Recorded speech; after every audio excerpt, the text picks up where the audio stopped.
What's good, y'all? Anderson Emerald back here to talk about the men's 400-meter semifinals. These were some of the most disrespectful, crazy, wild semifinals that I've ever seen or ever watched in the 400 meters at a global championships. Like, the amount of, insane things occurring, the amount of ups and downs, the amount of changes, it was just so wild.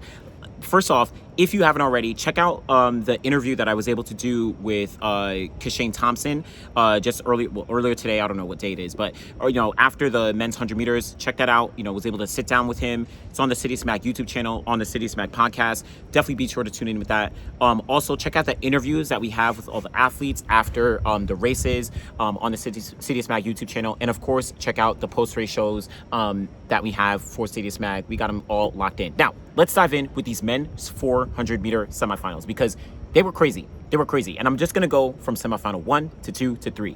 And shout out, I'm just in the stadium chilling here. If you watch the 400-meter, semifinals for the women's video, walking around a bit. But let's dive in. First off, first semifinal, Zakiti Nene from South Africa, 44.20 seconds. By the time that he got to around the 70, 80 meter mark, 80 meters to go, he was looking around for a second. Now, it's not to say that he was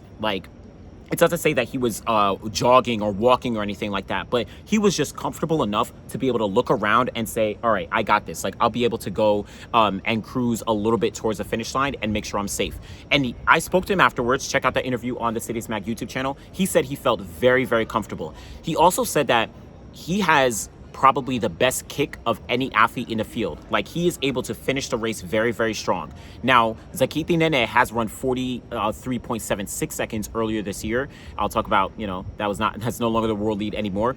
But I think that speaks to how talented he is. I know that was run at altitude, but the performances that he's put down in the heats and the finals here and how comfortable he's looked has given me a lot more confidence about his ability to show up here at the World Championships. And listen, this is why we run races, right? I didn't have Zakiti actually getting on the podium or even being in the final, but listen, we're going to talk about that, throughout the rest of this. But shout out to Zakiti Nene. You also had the Botswana, you had Epie, right? He ran 44.51.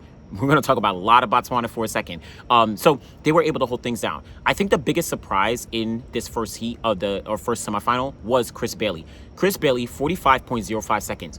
Now, Chris Bailey never gets a good start, right? He's not strong in the first half, but in the second half, he also wasn't pushing, or he wasn't closing like he usually would. He was starting to come around, and you can kind of tell that he wasn't really kicking guys down. And by the time we got to 120 meters or so, at least from my vantage point, I saw all right, Chris, it's not working for Chris. The other guys were a little bit too far ahead, and it was not holding on. So I did, no interview with him, but just did speak to him very, very briefly after. Not really spoke, but, just asked if he's good. He said he's good. So, yeah. Hopefully all is good with Chris Bailey, but shout out to Chris Bailey. I thought he was going to get a medal. He had a crazy consistent season. Maybe it's long, right? He's been competing since indoors.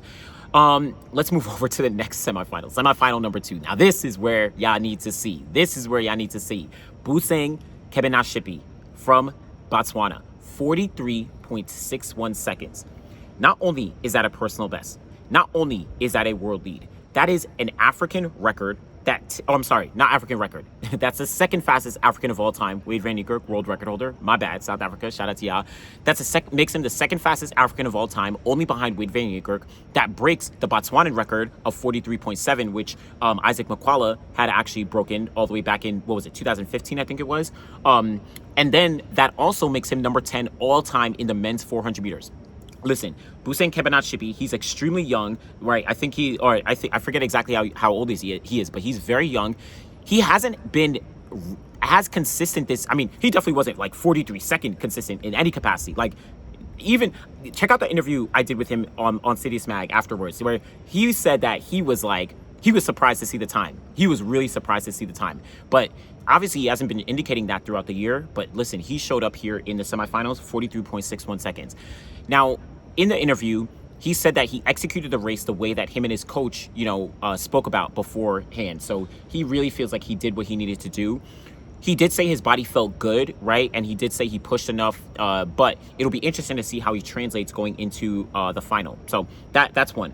After that, Rasheen McDonald, 44.04 seconds. Season's best. I think, and someone fact check me, especially Jamaicans, I think this is his second fastest time of his career. right? I could be wrong, but just remembering his 43.93 from back in 2015, I think this might be. It's either his second or third fastest time of his career. I just don't have it on hand right now, but clearly he's in form. Now, afterwards, he did come through the mix zone, and he actually was limping. He had a cramp. Now, this is what he told us, told me, and Jamaican reporters. We were all kind of there. This is what he told us, that he has a cramp. It's not like a pull or anything like that. He was just cramping a little bit, so he should be good. That's what he said. Now, hopefully he's good. Hopefully he's set, because I know that Jamaican fans be coming for Rasheem McDonald. Y'all be coming for him, but he should be good. So we'll see that, but amazing performance for him.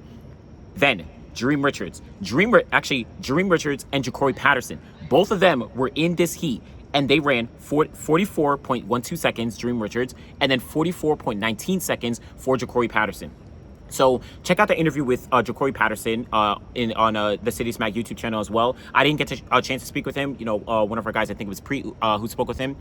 But I spoke to Jareem Richards after the race, and Jareem said that he executed the race that he needed to, but because Ja'Cory was in his heat, and because Ja'Cory had run 43 seconds in the heat, he expected Ja'Cory to be the guy in this race, right?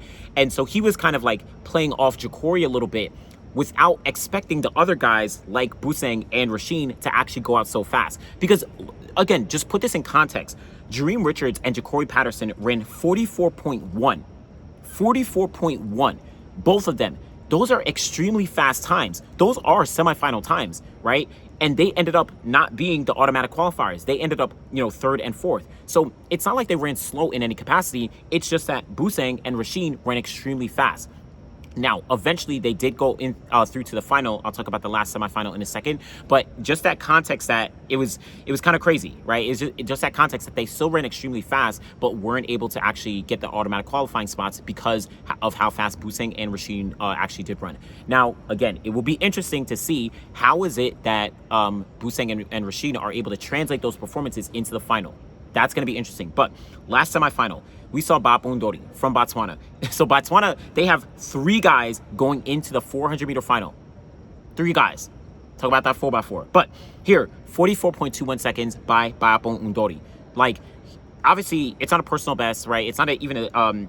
oh, yes, it is a season's best. I'm thinking of last year. But 44.21. So season's best came from earlier in the year, and now he runs a season's best here. Great performance for him. Very controlled and measured race. It'll be interesting to see how he translates into the final as well. But you have Yuki Nakayama, right? Nakajima, apologies. Nakajima from Japan.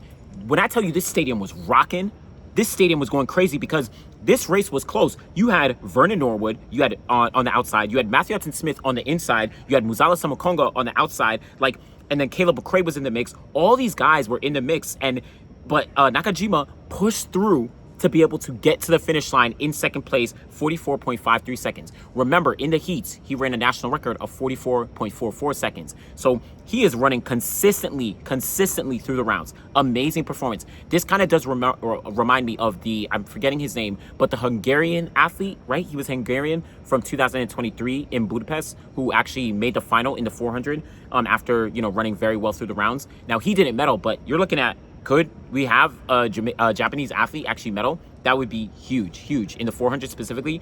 Now, so those two, Bob Undori, Nakajima, they were able to get the automatic qualifying spots. Muzala Samakonga, the bronze medalist from last year, he unfortunately finishes third place running 44.60. So remember, we saw Jareem Richards, he ran 44.12, and we saw Ja'Cory Patterson run 44.19. So both of them go through. Muzala Samakonga did not make the final. Caleb McRae, shout out to Caleb McRae, 44.82. I apologize, Caleb, for the consistency remarks, right? Even if you didn't make the final, you've been showing consistency through the season, but he was unable to make it, 44.82. Vernon Norwood, who went out really strong, he was unable to make it, 44.83 seconds. Matthew Hudson-Smith, he was really strong. He was running on the inside. He was unable to make it, 44.95 seconds. These semifinals were crazy. And when you look at the final now, Look at, and I even forgot, in this heat, you had Karani James. Karani James was running really strong for about 300 meters, and then he unfortunately just faded, and he just didn't have it. Check out the interview as well that I did with him. He was very gracious. He was kind of breaking down the progression of the men's 400 over the past couple, or not past couple, the past decade plus or something, where he expected this to happen, where we're seeing guys running 43 seconds in the semifinals. He expected stuff like this to happen, so, and he's not retiring anytime soon. I think the next 3 years is when he's going to retire. Los Angeles Olympic Games. Sorry, Bob, it's late. But when we're looking at this final, so think about who the medalists at the Paris Olympic Games last year were. Quincy Hall, he's been injured. He's not here in Tokyo. Matthew Hudson Smith, he unfortunately didn't make the final. Muzala Samakonga, he unfortunately didn't make the final. You had Jareem Richards. He is in the final, only on-time qualifier. You had Karani James. He unfortunately didn't make the final. Chris Bailey, he unfortunately didn't make the final. Michael Norman, he's, injured, not competing here. You had, who else you had? You had Samuel Ghazi. He's unfortunately, didn't make the, I don't even think he made the semifinals, right? Yeah, he didn't make the semifinals. Look at the whole Olympic final from last year. Only Jareem Richards is in here, and he got in on time. Like, it's crazy. It's crazy. This is why, like, doing predictions is like, it's so hard. It's so hard. And that's why I do the predictions the way I do it. It's like based on what's occurred in the season and like in general, like previous performances. But at that point also, it's like, who knows, right? Like, let's be real. Be real. Did you have Busang Kebinatshipi running 43.6, making the final like this? Did you? I don't know. And I'm saying, yeah, listen. But overall, amazing performances across the board in the men's 400 meter semifinals. This was absolutely insane. I'm very blessed. I'm very grateful to have the opportunity to even be here at the Tokyo World Championships. Olympics were previously at the Tokyo World Championships to witness some of these amazing performances. And I don't take for granted the opportunity to speak with these athletes afterwards and get some insight on how they're feeling. Again, check out the interviews with Zakiti Nene, with Busang Kebinatshipi, with Vernon Norwood, with Jareem Richards, with Ja'Cory Patterson. Like, I'm able to speak with all of them, and they were able to give some good insight. So let me know what you think about these men's 400 meter semifinals and expectations going into the final. Listen, it's gonna be crazy. Let me know what you think. Be sure to like the video, subscribe to the channel. Truly do appreciate y'all. Thanks for watching.